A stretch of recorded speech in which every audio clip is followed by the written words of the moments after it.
आपदामपहर्तारं दातारं सर्वसम्पदां लोकाभिरामं श्रीरामं भूयो भूयो नमाम्यहं भूयो भूयो नमाम्यहं। सदाशिवसमारम्भां शंकराचार्यमध्यमां अस्मदाचार्यपर्यन्तां ವಂದೇ ಗುರುಪರಂಪರಾಂ. ಮೊದಲು ಕೈಯಲ್ಲಿ ಬಳಪ ಹಿಡಿಸಿ ಅಕ್ಷರ ಮೂಡಿಸಿ ಇವತ್ತು ನಿಮ್ಮ ಮುಂದೆ ನಿಲ್ಲುವಂತಹ ಸಾಮರ್ಥ್ಯವನ್ನು ಕೊಟ್ಟಂಥ ನನ್ನ ತಂದೆ ತಾಯಿಗಳಿಗೆ ನಾನು ನಮಸ್ಕಾರವನ್ನು ಮಾಡ್ತಾಯಿದ್ದೇನೆ. ಆನಂತರ ಎಷ್ಟು ಜನ ಗುರುಗಳಾಗಿ ಹೋದರೋ ಗೊತ್ತಿಲ್ಲ, ಆದರೆ ಇಂದಿನ ಸಭೆಗೆ ನನ್ನನ್ನು ಕರೆಸೋದಕ್ಕೆ ಕಾರಣವಾಗಿರ್ತಕ್ಕಂತಹ ವಿದ್ಯಾದಾತ ಗುರುಗಳಿಗೆ ವಿಶೇಷವಾಗಿ ನಾನು ವಂದಿಸ್ತೇನೆ. ವೇದಶಿವ ಶಿವೋ ವೇದ ವೇದಾಧ್ಯಾಯಿ ಸದಾಶಿವ. ಇಂಥ ಮಕ್ಕಳನ್ನು ಪಡೆಯೋದಕ್ಕೆ ಎಷ್ಟು ಜನ್ಮದ ಪುಣ್ಯವನ್ನು ಪಡೆದಿರ್ತಾರೆ ಆ ತಂದೆ ತಾಯಂದಿರು. ಎಷ್ಟು ಸಂತೋಷ ಆಗ್ತಿದೆ ಗೊತ್ತಾ. ಲಕ್ಷಕ್ಕೋ 10 ಲಕ್ಷಕ್ಕೋ ಒಬ್ಬರು ಇದನ್ನು ಮಾಡ್ತಾರೆ. 7.25 ಕೋಟಿ ಜನಸಂಖ್ಯೆ ನಮ್ಮ ಕರ್ನಾಟಕದಲ್ಲಿ. ಅದರಲ್ಲಿ ನಾನು ಹೇಳ್ತಾ ಇರ್ತೇನೆ 15 ಜನದಿಂದ 16 ಜನ ಅಗ್ನಿಹೋತ್ರಿಗಳಿದ್ದಾರೆ ಅಂಥೇಳಿ. ಹಾಗೆ ಎಷ್ಟು ಗುರುಕುಲಗಳಿದೆಯೋ ಅಲ್ಲಲ್ಲಿ 4-6 ಮಕ್ಕಳನ್ನು ನಮ್ಮ ವೇದಾಧ್ಯಯನಕ್ಕೆ ಅಂತ ಬಿಟ್ಟಿದ್ದೇವೆ. ನಮ್ಮ ವಿದ್ಯಾಭ್ಯಾಸವನ್ನು ಬಿಡೋದಕ್ಕೆ ನಮಗೆ ತುಂಬ ಅಂಜಿಕೆ. ಬ್ರಿಟಿಷರ ಶಕ್ತಿ ಎಷ್ಟಿದೆ ನೋಡಿ. ಅವರ ಶಾಲೆಗೆ ಒಂದು ದಿವಸ ತಪ್ಪಿಸ್ಬಿಟ್ರೆ ಆ ತಂದೆ ತಾಯಿಗಳಿಗೆ ಶಿಕ್ಷೆ ಅಲ್ಲಿಂದ ಕಾದಿರುತ್ತೆ. ಆ ಪೇರೆಂಟ್ ಕರೀರಿ ಅಂತ ವಾಚಾಮಗೋಚರವಾಗಿ ಬೈತಾರೆ. ಬೈಸ್ಕೊಂಡ್ಬಿಟ್ಟು ತಲೆ ತಗ್ಗಿಸ್ಕೊಂಡು ವಾಪಸ್ ಬರ್ತೇವೆ. ಆದರೆ ನಿಮ್ಮ ಮಗು ಏನ್ರಿ ಸಂಧ್ಯಾ ವಂದನೆ ಬರೋಲ್ಲಲ್ರಿ, ಗಾಯತ್ರಿ ಬರೋಲ್ಲಲ್ರಿ ಅಂತ, ಅಯ್ಯೋ ಪಾಪ ಅದು ಪುರುಸತ್ತೆ ಇಲ್ಲ ರೀ, ಹೋಮ್ವರ್ಕು ಪಾಪ, ಸಂಧ್ಯಾ ವಂದನೆ ಅಂತೆ, ಗಾಯತ್ರಿ ಅಂತೆ, ಅವರ ಅಪ್ಪನಿಗೆ ಬರೋಲ್ಲ ಅಂಥೇಳಿ ಇಂಥ ಪಾಪ ಹೆಂಡತಿ ಆದವಳು ತನ್ನ ಗಂಡನಿಗೆ ಇಟ್ಟು ಆ ಮಗುವನ್ನು ಸಂರಕ್ಷಣೆ ಮಾಡುವಂಥ ಕಾಲ ಇದು. ಆಶ್ಚರ್ಯ ಆಗತ್ತೆ. ನಿಜವಾಗಿ ವೇದಾಧ್ಯಯನವನ್ನು ಮಾಡಬೇಕಾಗಿರೋನು ಜಾಯಮಾನೋ ವೈ ಬ್ರಾಹ್ಮಣಸ್ತ್ರಿಭಿರ್ಋಣವಾ ಜಾಯತೆ ಶುರುವೇದದಲ್ಲಿ ಹೇಳಿ 3 ಹುಟ್ಟಿದಂಗೆ 3 ಋಣ ತಗೊಂಡೇ ಬರ್ತೇವೆ ನಾವು. ದೇವಋಣ, ಋಷಿಋಣ, ಪಿತೃಋಣ. ದೇವಋಣ ಯಜ್ಞಯಾಗಾದಿಗಳಿಂದ ದೇವಋಣ ತೀರುತ್ತೆ. ಆ ಯಜ್ಞಯಾಗಾದಿಗಳಿಗೆ ಮತ್ತೆ ಯಥಾಪ್ರಕಾರ ಇದು ಬೇಕೇ ಬೇಕಲ್ಲ. ಯಾರೋ ಯಜ್ಞ ಮಾಡಲಿ, ಸುಮ್ಮನೆ ಬೇಕಾದರೂ ಒಂದು ಸುತ್ತ ಹರಿದ್ಬಿಟ್ಟು ರಕ್ಷೆ ಇಟ್ಕೊಂಡು ಹೋಗ್ಬಿಡೋಣ ಅಂತಂದರೆ ಆಗೋದಿಲ್ಲ. ನಿಮ್ಮ ಪಾತ್ರ ಏನು ಅದರಲ್ಲಿ? ಅಲ್ಲಿ ಆ ಮಕ್ಕಳು ವೇದಾಧ್ಯಯನವನ್ನು ಮಾಡಿ ಋಗ್ವೇದೇನ ಹೋತಾ ಭವತಿ. ನೋಡಿ ನಮ್ಮ ಶ್ರೌತದ ಪ್ರಯೋಗಗಳನ್ನು. ಯಜುರ್ವೇದೇನ ಧ್ವರ್ಯು ಸಾಮೇನೋದ್ಗಾತ ಸರ್ವೈರ್ಬ್ರಹ್ಮ. ಈ 4 ವೇದಗಳ ಜ್ಞಾನ ಇದ್ರೇ ಆ ಶ್ರೌತ ಕರ್ಮಗಳು, ದೇವತಾ ಕಾರ್ಯಗಳೆಲ್ಲ ನಡೀತಾ ಹೋಗುತ್ತೆ. ಇಲ್ಲಾಂದರೆ ಹೇಗಾಗತ್ತೆ? ಋಷಿಋಣ ತೀರೋದೇ ಪರಂಪರೆಯಿಂದ ಬಂದಿರತಕ್ಕಂತಹ ಗಾಯತ್ರಿ ಅನುಷ್ಠಾನ ಹಾಗೂ ವೇದಗಳನ್ನು ಅಧ್ಯಯನ ಮಾಡೋದು. ಎಲ್ಲೆಲ್ಲಿ ಹೋಗಿ ನೀವು ನಮ್ಮ ವೇದಗಳನ್ನು, ನಮ್ಮ ಸಂಸ್ಕೃತಿಯನ್ನು ಬಿಟ್ಟಿಲ್ಲ. ಗುರುಗಳ ಸನ್ನಿಧಿ, ಗುರುಗಳು ನೋಡಿದ ತಕ್ಷಣ ನನಗೆ ರಾಮಾಯಣ ನೆನಪಾಗತ್ತೆ. ರಾಮಲಕ್ಷ್ಮಣರು ಜಟಾಧಾರಿಗಳಾಗಿ ಕೈಯಲ್ಲಿ ಬಿಲ್ಲು ಬಾಣ ಹಿಡ್ಕೊಂಡು ಬಂದ ಕೂಡಲೇ ಸುಗ್ರೀವ ದೂರದಿಂದ ನೋಡ್ದ, ಬಂದ ವಾಲಿ ಅಂತ ಹೇಳಿ ಹೆದರಿ ಅಲ್ಲಿಂದ ಕೊಂಬೆಯಿಂದ ಕೊಂಬೆಗೆ ಹಾರೋದಕ್ಕೆ ಶುರು ಮಾಡಿಬಿಟ್ಟ. ಆಂಜನೇಯ ಸ್ವಾಮಿ ನೋಡ್ದ, ಮಹಾರಾಜ ಏನು ಮಂಗಂತರ ಮಾಡ್ತೀಯ ಅಂತ. ಹೌದು, ನಾನು ದೊಡ್ಡ ಮಂಗ, ಏನೀಗ ನಾನು. ಹಾಗಲ್ಲ, ಯಾರು ಬಂದಿರೋದು ನೋಡೋಣ, ವಾಲಿ ಕಡೆಯವರಾದರೆ ನಾವು ಅಡಕ್ಕೊಡೋಣ, ಇಲ್ಲಿಗೆ ಬರೋಲ್ಲ ಮತಂಗಾಶ್ರಮಕ್ಕೆ.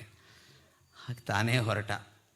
ಆಂಜನೇಯ ಹೋಗು, ಅವರು ಹೆದರಿಕೆ ಇಲ್ಲ ಅನ್ನೋರಾದರೆ ನನಗೆ ಸಂಜ್ಞೆ ಮಾಡು, ಇಲ್ಲಾಂದರೆ ಹೀಗನ್ನು ನಾನು ಮತ್ತೆ ಹಾರು ಹೋಗ್ಬಿಡ್ತೀನಿ ಬೇರೆ ಕಡೆಗೆ. ಆಂಜನೇಯ ಸ್ವಾಮಿ ಭಿಕ್ಷು ರೂಪದಲ್ಲಿ ಬಂದ, ಮಾತನಾಡಿಸ್ತಾನೆ ರಾಮಾದಿಗಳನ್ನು. ನಿಮ್ಮನ್ನು ನೋಡಿದರೆ ಇಡೀ ಭೂಮಿಯ ಅಲಂಕಾರವೇ ಅನ್ನಿಸ್ತಾ ಇದೆ. ಚಂದ್ರ ಸೂರ್ಯರೇ ಇಳಿದು ಬಂದಿದ್ದೀರಾ, ನೀವು ಯಾರು, ಯಾವ ದೇಶದ ರಾಜರು, ಇಂಥ ಒಂದು ತೇಜಸ್ಸು, ಕೈಯಲ್ಲಿ ಬಿಲ್ಲಿದೆ, ಜಟಾಧಾರಿಗಳಾಗಿದ್ದೀರಿ, ಯಾರು, ಮಾತಾಡಿ, ನನ್ನ ಮಾತಿಗೆ ಉತ್ತರ ಕೊಡಿ ಎಂದಾಗ ರಾಮ ಕೇಳ್ತಾನಂತೆ, ಲಕ್ಷ್ಮಣ ಕೇಳು ಒಂದು ಸರಿ ಅವನು ಯಾರು ಅಂತ. ಸಾಮಾನ್ಯ ಅಲ್ಲ. ನ ಕಿಂಚಿದ್ ಅಪಶಬ್ದಿತಂ. ಇಷ್ಟು ಹೊತ್ತು ಮಾತನಾಡಿದರೆ ಒಂದು ಅಪಶಬ್ದ ಬರಲಿಲ್ಲ. ನಾ ಋಗ್ವೇದ ವಿನೀತಸ್ಯ ನಾ ಸಾಮವೇದ ವಿದುಷಃ ನಾಯಜುರ್ವೇದಧಾರಿಣಃ ವಕ್ತುಮೇವಂ ಏವಂ ಪ್ರಭಾಷಿತು. ಹೀಗೆ ಹೇಳೋದಕ್ಕೆ ಯಾರ ಕೈಯಿಂದೂ ಸಾಧ್ಯ ಇಲ್ಲ. ಕೇಳೋ ಮಹಾರಾಯ ಯಾರು ಅಂತ ಹೇಳಿ ಅಂತ. ಋಗ್ಯಜು ಸಾಮ ಸಮಸ್ತ ವ್ಯಾಕರಣಾದಿ ಶಾಸ್ತ್ರಗಳನ್ನು ಓದಿರ್ತಕ್ಕಂಥವ್ರು ಎಂಥ ಪರಿಶುದ್ಧವಾದ ಭಾಷೆಯನ್ನು ಮಾತನಾಡ್ತಾರೋ ಅಂಥ ಭಾಷೆಯನ್ನು ಇವನು ಮಾತನಾಡ್ತಾ ಇದ್ದಾನೆ. ಲಕ್ಷ್ಮಣ ಕೇಳಪ್ಪ ಮಹಾನುಭಾವ ಯಾರು ಅಂತ. ಸರ್ಟಿಫಿಕೇಟ್ ಕೊಟ್ಟವನು ಯಾರು ಗೊತ್ತಾ? ಸಾಮಾನ್ಯರಲ್ಲ. ಕೊಟ್ಟವರು ರಾಮಚಂದ್ರ.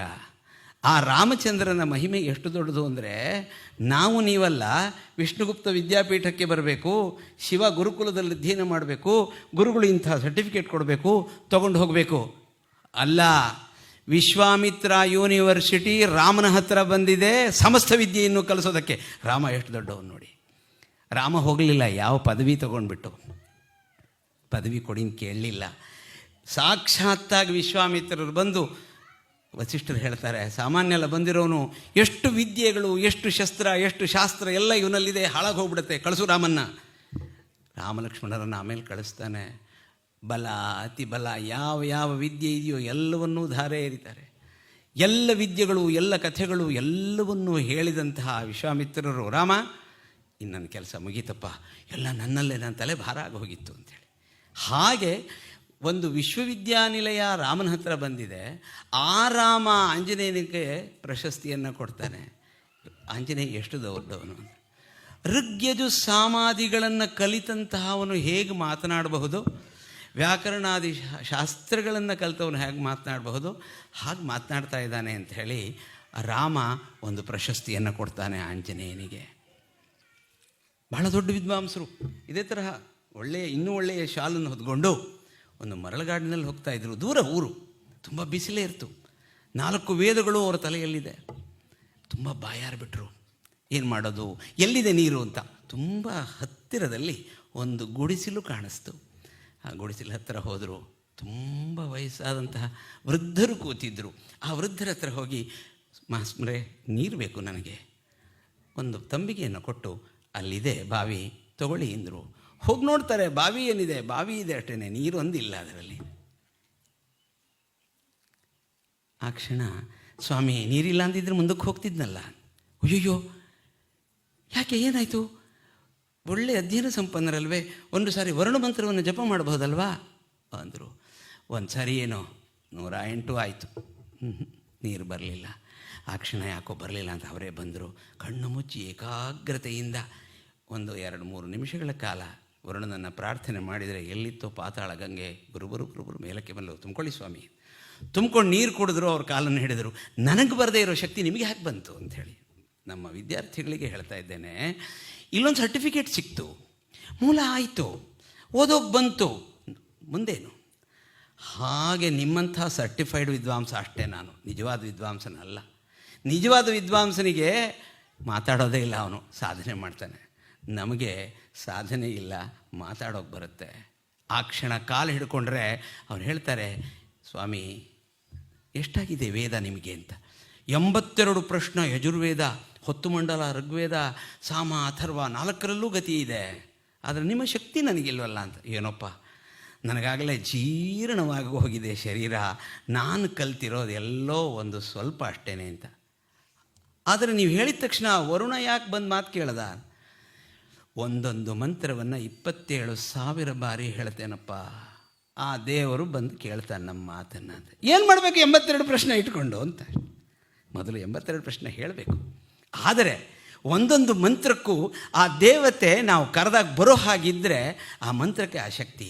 ಹೋಗ್ತೇವೆ ಬೆಂಗಳೂರಿನಲ್ಲಿ ನೋಡಬೇಕು, ಬೆಳಗ್ಗೆ 4:15 ಎದ್ದರೆ ತಮ್ಮ ಸಂಧ್ಯಾ ವಂದನೆಯನ್ನು ಪಕ್ಕದ ಮನೆಯವರಿಗೆ ಹೊತ್ತು, ಒಂಚೂರು ನಾನು ಸಂಧ್ಯಾ ವಂದನೆ ಮಾಡು, ತುಂಬ ಅರ್ಜೆಂಟ್ ಕೆಲಸ ಇದೆ. ಒಂದು ಮನೇಲಿ ಶ್ರಾದ್ದ ಮಾಡಿಸ್ತಾನೆ, ಒಂದು ಮನೇಲಿ ಸತ್ಯನಾರಾಯಣ ಪೂಜೆ ಮಾಡ್ತಾನೆ, ಇನ್ನೊಂದು ಮನೇಲಿ ಏನೋ ಒಂದು ಮಾಡ್ತಾನೆ, ಶ್ರಾದ್ದದ ಊಟನೂ ಮಾಡಿಸ್ಕೊಂಡು ಸಾಯಂಕಾಲ ಉದಕ್ ಶಾಂತಿ ಹೋಗಿರ್ತಾನೆ. ಏನು ಮಮ್ಮ ದುಡಿಬೇಕು. ತುಂಬ ದುಡಿದ್ರೆ ಯಾರಾದರೂ ಕನ್ಯಾಪಿತೃಗಳು ಒಂದು ಹೆಣ್ಮಗುನ ಕೊಡ್ತಾರೇನೋ ಅಂತ ಏನೋ ಒಂದು ಆಸೆ, ಭ್ರಾಂತಿ. ನಿಷ್ಕಾರಣಂ ಷಡಂಗೋ ವೇದೋ ಅಧ್ಯೇತವ್ಯ ಜ್ಞೇಯಶ್ಚ. ವೇದಾನ್ ವೇದೌ ವೇದಂಬ. ನೀವು ಯಾಕೆ ಅಂತ ಕೇಳಬೇಡಿ, ಏನು ಪ್ರವರ ಹೇಳ್ತೀರಿ ನೀವು? ಅಭಿವಾದಯೇ ಭಾರ್ಗವ ವೈತಹವ್ಯ ಸಾವೇದಸ.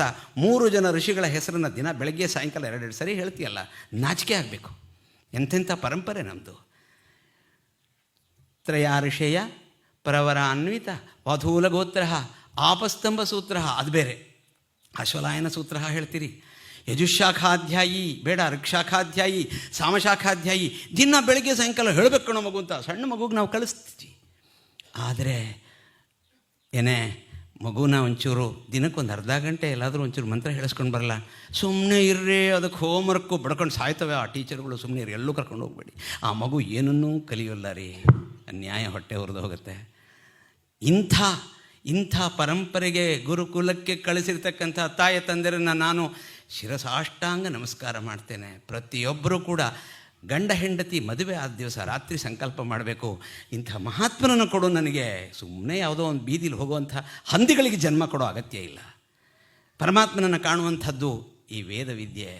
ಅವನ ನಿಟ್ಟುಸಿರು, ಅವನ ನಿಶ್ವಾಸಗಳು, ಪರಮಾತ್ಮನ ನಿಶ್ವಾಸಗಳೇ ವೇದಗಳು. ಅಂಥ ವೇದವನ್ನು ಹೇಳೋ ಬಾಯನ್ನು ಕೊಡ್ತಕ್ಕಂಥ ಮಗನನ್ನು ನನಗೆ ಕೊಡು. ಆ ಗಂಡ ತನ್ನ ಬಂದಿರತಕ್ಕಂತಹ ಆ ಜೀವನಿಗೆ ಒಳ್ಳೆಯ ಕ್ಷೇತ್ರವನ್ನು, ಜಾಗವನ್ನು ಹುಡುಕ್ತಾ ಇದ್ದಾಗ ನನ್ನ ಗರ್ಭಕ್ಕೆ ಕಳಿಸು ಅಂತ ಹೇಳಿ ವೇದಾಧ್ಯಯನ ಮಾಡಿರ್ತಕ್ಕಂಥವನನ್ನು ಪತಿಯಾಗಿ ಪಡೆಯೋದಕ್ಕೆ ಒಂದು ಭಾಗ್ಯ ಬೇಕು ಅಂತ ಹೇಳಿಬಿಟ್ಟು ಅಂತ ಮುಂದಕ್ಕೆ ಬರಬೇಕು ಹೆಣ್ಣುಮಕ್ಕಳು. ಆಗ ನಿಮ್ಮ ಗರ್ಭ ಅಂತಕ್ಕಂಥ ಪವಿತ್ರದ ದೇವಾಲಯದಲ್ಲಿ ಪರಮಾತ್ಮ ಬಂದು ಕೂತ್ಕೊಳ್ತಾನೆ ವಿನ ಯಾವುದೋ ಹೊಲಸು ಜೀವಗಳು ಬರೋದಿಲ್ಲ ರೀ. ಇದು ಸಂಕಲ್ಪ ಮದುವೆ ದಿವಸ ರಾತ್ರಿ ಮಾಡಬೇಕು. ಮಕ್ಕಳು ಅನ್ನೋದು ಉದ್ದೇಶವಾಗಬೇಕೇ ವಿನ ಪರಿಣಾಮ ಆಗಬಾರ್ದು. ಗೊತ್ತಾಯ್ತಾ ವ್ಯತ್ಯಾಸ ಏನು ಅಂತ? ಪರಿಣಾಮ ಸೇರಿದ್ರಿಂದ ಯಾವುದೋ ಒಂದು ಹುಟ್ಟುತ್ತಲ್ಲ, ಅದು ಉದ್ದೇಶ. ಅಂದರೆ ಯಾವುದನ್ನು ಸಂಕಲ್ಪ ಮಾಡಿರ್ತೀರೋ ಅದೇ ಹುಟ್ಟೋದಕ್ಕೆ ಯಾವುದು ಹುಟ್ಟಬೇಕು. ಆ ಪರಮಾತ್ಮ ಹುಡುಕ್ತಾನಂತೆ. ಕಾಮ, ಕ್ರೋಧ, ಲೋಭ, ಮೋಹ, ಮದ, ಮಾತ್ಸರ್ಯ, ಕೊಳೆ, ಕಸ ಎಲ್ಲ ತುಂಬಿಕೊಂಡಿರೋ ಜಾಗಕ್ಕೆ ಅವನು ಬರೋ ಕಷ್ಟ ರೀ. ನಮ್ಮ ಹೃದಯಕ್ಕೆ ಹೆಸರು ಹೃದಯ ಆಯತಿ ಅಂತ. ನಮ್ಮ ಹೃದಯಕ್ಕೆ ಅವನು ಬಂದು ಕೂತ್ಕೊಳ್ಳೋಕೆ ಜಾಗ ಹುಡುಕ್ತಾನಂತೆ. ಇಷ್ಟು ಕೊಳೆ ಇಟ್ಕೊಂಡಿರೋ ಜಾಗಕ್ಕೆ ಅವನು ಬರೋದಿಲ್ಲ ಅಂತೇಳಿ. ಅವನು ಅಪ್ಪ ನೀನೇ ನನ್ನ ಗರ್ಭಕ್ಕೆ ಬರಬೇಕು, ನೀನೇ ನನ್ನನ್ನು ಉದ್ಧಾರ ಮಾಡಬೇಕು ಅಂತ ಹೇಳಿ ಯಾವ ದೇವಕಿ ಪ್ರಾರ್ಥನೆ ಮಾಡಿದ್ಲೋ, ಯಾವ ಯಶೋದೆ ಪ್ರಾರ್ಥನೆ ಮಾಡಿದ್ಲೋ, ಯಾವ ಕೌಸಲ್ಯ ಪ್ರಾರ್ಥನೆ ಮಾಡಿದರೋ, ಕಶ್ಯಪ ದೇವಹೂತಿಯವರು ಏನು ತಪಸ್ಸು ಮಾಡಿದರೋ ಅಂಥ ತಪಸ್ಸನ್ನು ಮಾಡಿ ಅಂಥ ಮಕ್ಕಳನ್ನು ಹುಡುಕಬೇಕು, ಪಡಿಬೇಕು. ಯಾಕೆ ಎಲ್ಲರ ಮನೆಯಲ್ಲೂ ಅಂಥ ಪರಮಹಂಸರು ಹುಟ್ಟೋದಿಲ್ಲ? ಇಂಥ ಮಹಾತ್ಮರು ಯಾಕೆ ಹುಟ್ಟೋದಿಲ್ಲ ಎಲ್ಲರ ಮನೆಯಲ್ಲೂ? ಯಾಕೆಂದರೆ ನಮಗಂಥ ಉದ್ದೇಶವೇ ಇಲ್ಲ, ನಮಗದರ ಆಸಕ್ತಿನೇ ಇಲ್ಲ. ಯಾವುದೋ ಒಂದು ಸೇರಿದ್ದಕ್ಕೆ ಹುಟ್ಟತ್ತಲ್ಲ, ಬೆಳೆದಾಯಿತು. ಹೇಗಾದರೂ ಇರಲಿ ಆ ಮೋಹ ನೋಡಬೇಕು ರೀ ಆ ಮಕ್ಕಳ ಮೇಲೆ. ಯಾಕೆ? ನಾವೇ ಪಡೆದಿದ್ದ ಮಕ್ಕಳು ಅಂಥೇಳಿ ಅಂತ.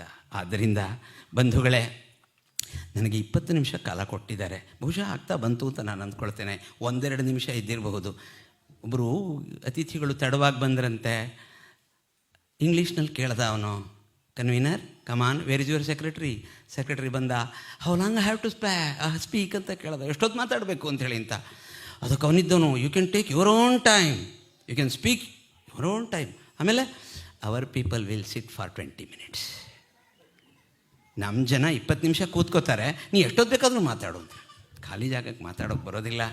ಆದರೆ ಇಂಥ ಒಂದು ಮಹಾತ್ಮರ ಸಭೆಗೆ ಸ್ತ್ರೀಲಿಂಗದ ಸಭಾ ಅಲ್ವಾ ಉಮಾಕಾಂತ್ ಭಟ್ರೆ?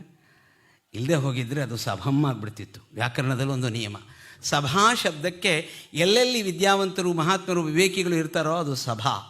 ಇಲ್ಲ ಅಂದರೆ ಸಭಂ. ಅಯ್ಯೋ ಅಷ್ಟು ಮಂಗಗಳಿದ್ವಲ್ಲ ಅಂತ ಮರ್ಕಟ ಸಭಂ. ಅದು ಮನುಷ್ಯರ ಸಭೆ ಇದೆಯಲ್ಲ, ಇದು ಸಭಾ ಅಂತ ಆಕಾರದ ಸ್ತ್ರೀಲಿಂಗ ಶಬ್ದ. ಇಂಥ ವಿದ್ವಾಂಸರ, ಜ್ಞಾನಿಗಳ, ತಿಳುವಳಿಕೆ ಇರತಕ್ಕಂಥ, ಪರಿಪಕ್ವವಾಗಿರ್ತಕ್ಕಂಥ, ವೇದಿಕೆ ಮೇಲಿರ್ತಕ್ಕಂಥ ನಮ್ಮ ಉಮಾಕಾಂತ್ ಭಟ್ರಂಥ ವಿದ್ವಾಂಸರು ಎಲ್ಲೆಲ್ಲರೂ ಆರಾಧಿಸ್ತಾ ಇದ್ದೀರಿ. ಅಂಥ ಸಭೆಯಲ್ಲಿ ಏನೂ ಗೊತ್ತಿಲ್ಲದ, ಹೇಗೆ ಅಂದರೆ ಯದಾ ಕಿಂಚಿಜ್ಞೋಹಂ ದ್ವಿಪ ಇವ ಮದಾಂಧ ಸಮಭವಂ ಅಂತ. ನನಗೊಂದು ಚೂರು ಗೊತ್ತಾಯಿತು ಅಂದ ತಕ್ಷಣ ನನಗೆ ಮದ್ದಾನೆ ಥರ ಓಡಾಡೋಕ್ಕೆ ಶುರು ಮಾಡ್ತೀನಿ. ಆಗ ನೋಡಿರ್ತಾರೆ ಯಾರೋ, ಇವನು ಭಾಳ ತಿರ್ಕೊಂಡಿರಬಹುದು ಅಂಥೇಳಿ ಅಂತ. ನನಗೆ ಗೊತ್ತಾಗತ್ತೆ, ಯದಾ ಕಿಂಚಿತ್ ಅವಗತಂ ಬುಧಜನ ಸಕಾಶಾದ ಅವಗತಂ. ಈ ತಿಳಿದವ್ರ ಜೊತೆ ಓಡಾಡೋಕ್ಕೆ ಶುರು ಮಾಡಿದ ಮೇಲೆ ನಂಗೆ ಗೊತ್ತಾಯಿತು ನನಗೇನೂ ಗೊತ್ತಿಲ್ಲ ಅಂತ. ತದಾ ಮೂರ್ಖೋಸ್ಮೀತಿ ಜ್ವರ ಇವ ಮಧೋಮೇ ವ್ಯಪಗತಃ. ಇಂಥ ದೊಡ್ಡ ದೊಡ್ಡ ವಿದ್ವಾಂಸರ ಮುಂದೆ ನಿಂತ್ಕೊಂಡು ನಾನು ಮಾತಾಡೋದು ನಾನು ಮಾತಾಡೋದು ಲೌಕಿಕವನ್ನೇ, ತುಂಬ ಶಾಸ್ತ್ರವನ್ನೆಲ್ಲ ಮಾತಾಡೋಕ್ಕಾಗೋದಿಲ್ಲ. ಈ ವೇದವಿದ್ಯೆಯನ್ನು ಕಲಿತರೆ ಮುಂದೇನು ಅಂತ ಪ್ರಶ್ನೆ. ನಮ್ಮ ವಿದ್ಯಾರ್ಥಿ ಒಬ್ಬರು ಕೇಳಿದರು, ಅದೇ ನನ್ನ ಮಗನ್ನ ನಾನು ಗುರುಕುಲಕ್ಕೆ ಹಾಕಬೇಕು ಮಾಡ್ಕೊಂಡಿದ್ದೀನಿ ಅಂತ. ಯಾಕೆ ನಿಧಾನ ಮಾಡ್ತಿದ್ದೀರಿ? ಅದೇ ಒಬ್ಬನೇ ಮಗ ಅಲ್ಲ, ಅದರಿಂದಲೇ ಹಾಕ್ಬೇಕ್ರಿ. 4 ಮಕ್ಕಳಿದ್ದರೆ ಶಾಲೆಗೆ ಕಳಿಸ್ಬಹುದಿತ್ತು. ಒಂದೇ ಮಗುನ ಶಾಲೆಗೆ ಕಳಿಸ್ತೀನಿ ಅಂತಿರಲ್ಲ. ಏನು ಅಲ್ಲ, ಎಜುಕೇಷನ್ನು ನೋಡಿ, ಇಂಗ್ಲೀಷಿಂದ ಎಜುಕೇಷನ್ನು. ಹಾಗಾದರೆ ಇವರೆಲ್ಲ ಎಜುಕೇಟೆಡ್ಸ್ ಅಲ್ವಾ? ಇವರಿಗೆ ನಾಗರಿಕತೆ ಬರೋಲ್ವಾ? ಇವರಿಗೆ ನಡವಳಿಕೆ ಗೊತ್ತಿಲ್ವಾ? ಏನು ಗೊತ್ತಿಲ್ಲ ಹೇಳಿ? ಗುರುಕುಲ ಏನನ್ನು ಕಲಿಸೋಲ್ಲ ಹೇಳಿ? ಯಾವ ಶಾಲೆಯಲ್ಲಿ ಏನನ್ನು ಕಲಿಸೋಲ್ವೋ ಅದೆಲ್ಲವನ್ನೂ ಕಲಿಸುತ್ತೆ. ಒಂದೊಂದು ಮಗುವನ್ನು ಯಾವ ಟೀಚರು ನೋಡೋಕ್ಕಾಗೋದಿಲ್ಲ. 40 ನಿಮಿಷ 35 ನಿಮಿಷದ ತರಗತಿ ಬಿಟ್ಟು ಹೋದ ಕೂಡಲೇ ಆ ಮಕ್ಕಳಿಗೂ ಆ ಟೀಚರ್ಗೂ ಸಂಬಂಧ ಇಲ್ಲ, ಹೌದಾ? ಅದೇ ಮುಂದಿನ ತರಗತಿ ಇವ್ರು ಬಂದು ನೋಡಬೇಕು. ಅಷ್ಟು 50 ಮಕ್ಕಳನ್ನು ಹೇಗ್ರಿ ನಿಗಾ ಮಾಡ್ತಾರೆ? ಆದರೆ ಗುರುಕುಲದ ಒಬ್ಬ ಮಂಜುನಾಥ್ ಭಟ್ರಂಥ ಅಧ್ಯಾಪಕರು 10 ಮಕ್ಕಳನ್ನು ನೋಡ್ತಾ ಇರ್ತಾರೆ. 24/7 ನೋಡ್ತಾರೆ. ನಿಮಗೆ ಗೊತ್ತೇ ಆಗ್ತಿಲ್ಲ ಆ ಮೊಬೈಲನ್ನು ಇಟ್ಕೊಂಡು ಮಗು ರೂಮ್ ಸೇರಿ ಏನು ಮಾಡುತ್ತೆ ಅಂತ. ಯಾವ ಗುರುಕುಲದಲ್ಲೂ ಕೂಡ ಮೊಬೈಲ್ಗಳನ್ನು ಕೊಡೋದಿಲ್ಲ. 1 ಗಂಟೆ ಮಾತ್ರ ಅಮ್ಮನ ಹತ್ರ ಮಾತಾಡು ಅಂತ ಹೇಳಿ ಕಳಿಸ್ತಾರೆ. ನನ್ನ ಮಗನ ಗುರುಕುಲಕ್ಕೆ ಇಲ್ಲ, ಕಾರವಾರದ ಗುರುಕುಲಕ್ಕೆ ಕಳಿಸ್ದೆ. ಏನ್ರಿ ಒಬ್ಬನೇ ಮಗ, ಶಿಕ್ಷಣ ಇಲ್ವಾ ಅಂತ. ನನ್ನ ಮಗನ ನೋಡಿ, ಈಗ ಬೆಂಗಳೂರಿನಲ್ಲಿ ಅವ್ನು ಬೆಂಗಳೂರನ್ನೇ ಆಳ್ತಾ ಇದ್ದಾನೆ. ಯಾಕೆ? ಶಿಕ್ಷಣ ಅಲ್ವಾ ಅದು? ನಿಜವಾದ ಶಿಕ್ಷಣ ಇದೆ. ಯಾವ ವಿದ್ಯಾ ಸಾ ವಿಮುಕ್ತ. ಯಾವ ವಿದ್ಯೆಯನ್ನು ಕಲಿತರೆ ಮುಕ್ತಿಗೆ ದಾರಿ ಸಿಗುತ್ತೋ, ಎಲ್ಲರೂ ಕುಲವೇ ಉದ್ಧಾರವಾಗುತ್ತೋ ಅಂಥ ವಿದ್ಯೆಯನ್ನು ಬಿಟ್ಟು ಆ ಒಂದು ಕೆಲಸ ಸಿಗುತ್ತೋ ಬಿಡುತ್ತೋ ಗೊತ್ತಿಲ್ಲ. ನಾಳೆ ಅವನು ಓದಿ ಉದ್ಯೋಗಕ್ಕೆ ಸೇರಿದ ಮೇಲೆ ವಿವಾಹವಾಗುತ್ತೋ ಇಲ್ಲೋ ಗೊತ್ತಿಲ್ಲ. ವಿವಾಹವಾದ ಮೇಲೆ ಇಲ್ಲೇ ಇರ್ತಾನೋ ಗೊತ್ತಿಲ್ಲ. ವಿದೇಶದಿಂದ ಸೊತ್ತಾಗಲೂ ಬರದೇ ಹೋದ ಮೇಲೆ ಅಂಥ ವಿದ್ಯೆಗೆ ಬೆಂಕಿ ಹಾಕಬೇಕು. ಯಾತಕ್ರಿ ಬೇಕು ಆ ವಿದ್ಯೆ? ಮೊನ್ನೆ ಒಬ್ಬ ಮಹಾರಾಷ್ಟ್ರದ, ನಮ್ಮ ಕರ್ನಾಟಕದ ತುದಿಯಲ್ಲಿದ್ದಂತಹ ಬ್ರಾಹ್ಮಣ ಶರೀರ ಸತ್ತು ಬಿದ್ದಿದೆ. ಹೆಣ್ಣುಮಗಳು ಹೇಳ್ತಾಳಂತೆ, ಅವನಿಗೂ ನಮಗೂ ಯಾವ ಸಂಬಂಧನೂ ಇಲ್ಲ, ತೊಗೊಂಡೋಗಿ ಬಿಸಾಕಿ ಬನ್ನಿ ಅಂತೇಳಿದ್ದ. ನಾಚಿಗೇಡು. ಇಂಥ ಒಂದು ರಕ್ತದಲ್ಲಿ ಒಂದು ಉತ್ತಮವಾದಂತಹ ಸುಸಂಸ್ಕೃತ ಮನೆತನಗಳಲ್ಲಿ ನಾವು ಬಂದು ಶರೀರದ ಬೆಲೆಯನ್ನು ತಿಳ್ಕೊಳ್ಳಿಲ್ಲ, ತಂದೆ ತಾಯಿ ಬೆಲೆ ತಿಳ್ಕೊಳ್ಳಿಲ್ಲ. ಓದಿದ್ವಿ, ಹಣ ಬಂತು, ಗೌರವ ಸಿಕ್ತು, ಹಾರು ಹೋದ್ವಿ. ಅವರು ಸತ್ತಾದರೂ ಹೋಗಲಿ, ಏನಾದರೂ ಹಾಕ್ಕೊಂಡು ಹೋಗಲಿ. ಈ ಒಂದು ಸ್ಥಿತಿಗೆ ಆ ಮಕ್ಕಳನ್ನು ಈ ವಿದ್ಯಾಭ್ಯಾಸನೇ ಕೊಡಿಸಿ ಅವನ್ನೆಲ್ಲೋ ಸುಖವಾಗಿ ಬದುಕ್ಕೊಳ್ತಾರೆ. ಆದ್ದರಿಂದ ಒಂದು ನನ್ನ ಪ್ರಾರ್ಥನೆ ಹೀಗಿದೆ, ಕನಿಷ್ಠ 5 ವರ್ಷಗಳ ಕಾಲ ನೀವು ದೊಡ್ಡ ತ್ಯಾಗ ಅಂತಲೇ ಮಾಡ್ಕೊಳ್ಳಿ, ಪರವಾಗಿಲ್ಲ. ಆ ಮಗುವನ್ನು ಇಂಥ ಗುರುಕುಲದಲ್ಲಿ ಕಳಿಸಿ ಈ ತರಹ ಒಂದು ಪ್ರಶಸ್ತಿ ಬರಲಿ. ಏನ್ರಿ ನೋಡಿ, ಆ ಶಾಲೆಗಳನ್ನು ನೋಡಿದರೆ ಎಷ್ಟು ಸಂತೋಷ ಆಗುತ್ತೆ. ಯಾವ ಮಗು, ನನ್ನ ಮಗು SSLC ಮಾಡಿ ಬಂದಂತ ಯಾರಾದರೂ ಈ ಥರ ಶಾಲೆ ಹೊಚ್ಚಿದಾರಾ? PUCಗೆ ಹೊಚ್ಚಿದಾರಾ? ಡಿಗ್ರಿಗೆ ಹೊಚ್ಚಿದಾರಾ? ಮಾಸ್ಟರ್ ಡಿಗ್ರಿಗೆ ಹೊಚ್ಚಿದಾರಾ? PhDಗೂ ಹೊಚ್ಚಿಲ್ಲ. ನನಗೆ ಹೊಚ್ಚಿರೋದು, ನನಗೆ ಈ PhDಗಲ್ಲ, ಇದನ್ನೇನೋ ಒಂದು ಸ್ವಲ್ಪ ಮಾಡ್ಕೊಂಡಿದ್ದೀನಿ ಅಂತ. ಆದ್ದರಿಂದ ಗೌರವ ಇದೆ, ಜೀವನ ಇದೆ, ಜನ್ಮ ಸಾರ್ಥಕ ಇದೆ. ಆದ್ದರಿಂದ ಗುರುಕುಲವೇ ನಮ್ಮ ಸಂಸ್ಕೃತಿ, ಗುರುಕುಲವೇ ನಮ್ಮ ಶಿಕ್ಷಣ. ಅದನ್ನೇ ನಾವು ಪ್ರತಿಜ್ಞೆ ಮಾಡಿ ಅದಕ್ಕೆ ಕಳಿಸೋ ಹಾಗಾಗೋಣ. 1000 ಜನ 1000 ತರಹ ಹೇಳಿ ನಮ್ಮದೊಂದು ನಿಶ್ಚಯ ಇದೆ. ನಾವು ಬ್ರಾಹ್ಮಣರಾಗಿದ್ದೇವೆ. ಇನ್ನೊಂದು ಮೂಮೆಂಟ್ ಶುರುವಾಗಿದೆ, ನೀವು ಯೂಟ್ಯೂಬ್ಗಳಲ್ಲಿ ನೋಡ್ತಿರಬಹುದು. ಅಯೋಗ್ಯರು ತಮಿಳುನಾಡಿನಿಂದ ಕೊಡ್ತಾ ಇದ್ದಾರೆ ಅಹವಾಲನ್ನು, ಒಂದು ಚಾಲೆಂಜ್ ಕೊಡ್ತಾ ಇದ್ದಾರೆ. ಅದಕ್ಕೆ ಕರ್ನಾಟಕದ ಮಂತ್ರಿಗಳೆಲ್ಲ ಒತ್ತುತ್ತಾ ಇದ್ದಾರೆ ತಮ್ಮ ಸಹಿಯನ್ನು. ಈ ಒಂದು ಸನಾತನ ಧರ್ಮ ಸರ್ವನಾಶವಾಗಿ ಹೋಗಬೇಕು ಅಂಥೇಳಿ ಅಂತ ಒಪ್ತೀರೇನು? ಖಂಡಿತ ಒಪ್ಪಲ್ಲ. ಹಾಗಾದರೆ ನಮ್ಮ ಬ್ರಾಹ್ಮಣ್ಯ ಶಕ್ತಿ ಏನು ಅಂತ ತೋರಿಸ್ಬೇಕು. ಬ್ರಹ್ಮ ಕ್ಷತ್ರ 2 ಶಕ್ತಿ ಸೇರಿದರೆ ಯಾವ ಸ್ಟಾಲಿನ್ನು ಏನನ್ನೂ ಮಾಡೋಕ್ಕಾಗೋಲ್ಲ. ಎಂಥ ಉದಯನಿಧಿ ಅಸ್ತನಿಧಿ ಆಗತ್ತೆ. ಅವರು ಯಾರೂ ಮೇಲಕ್ಕೆ ಬರೋಕ್ಕೆ ಸಾಧ್ಯತೆ ಇಲ್ಲ. ನಾವು ಕೂಡ ಸರಿಯಾಗಿ ಅಧ್ಯಯನವನ್ನು ಮಾಡಿ, ಸುಸ್ವರವಾಗಿ ಚೆನ್ನಾಗಿ ಅಧ್ಯಯನವನ್ನು ಮಾಡಿ, ಬ್ರಹ್ಮಯಜ್ಞದಲ್ಲಿ ಪ್ರತಿನಿತ್ಯವೂ ಬ್ರಹ್ಮಯಜ್ಞೇನ ಯಕ್ಷ್ಯಮಾಣ ಅಂತ ಹೇಳ್ತಾ 50 ಹನಸು ಪ್ರತಿನಿತ್ಯ ಬ್ರಹ್ಮಯಜ್ಞದಲ್ಲಿ ಅಧ್ಯಯನ ಮಾಡಿಕೊಂಡು ಯಾವ ಮಂತ್ರದಿಂದ ಯಾವ ದೇವತೆ ನಮಗೆ ನಮ್ಮ ವಶಕ್ಕೆ ಬರ್ತಾನೋ ಅಷ್ಟರ ಮಟ್ಟಿಗೆ ಸಾಧನೆಯನ್ನು, ತಪಸ್ಸನ್ನು ಮಾಡೋದು. ಎಲ್ಲೆಲ್ಲಿ ನಿಮಗೆ ಸಂಕಲ್ಪ ಮಾಡುವ ಸಂದರ್ಭ ಬರುತ್ತೋ, ಸಮೂಹಕ್ಕೋಸ್ಕರವಾಗಿ ಸಂಕಲ್ಪ ಮಾಡ್ತಿರೋ ಅಂಥ ಸಂದರ್ಭದಲ್ಲೆಲ್ಲ ಸನಾತನ ಧರ್ಮಸ್ಯ ಉಚ್ಛ್ರಾಯ ಸ್ಥಿತಿ ಪ್ರಾಪ್ತ್ಯರ್ಥಂ ನೀಚಾನಾಂ ಧರ್ಮ ವಿರೋಧಿನಾಂ ಮೂಲೋತ್ಪಾಟನಾರ್ಥಂ ಈತಂ ಕರ್ಮ ಕರಿಷಿ ಅಂತ ಹೇಳಿ ಸಂಕಲ್ಪ ಮಾಡೋಣ. ಇಡೀ ರಾಷ್ಟ್ರ ವಿಶ್ವಗುರುವಾಗತ್ತೆ. ಇಂಥ ಗುರುಕುಲಗಳು 1000 ಆಗಬೇಕು. ನೀವೆಲ್ಲರೂ ಕೂಡ ಗುರುಕುಲಕ್ಕೆ ಕಳಿಸುವಂಥ ಮಕ್ಕಳನ್ನು ಪಡಿಬೇಕು. ಇದು ನನ್ನ 2 ವಾಕ್ಪುಷ್ಪ ಗುರುಚರಣಕ್ಕೆ. ನಮಸ್ಕಾರ.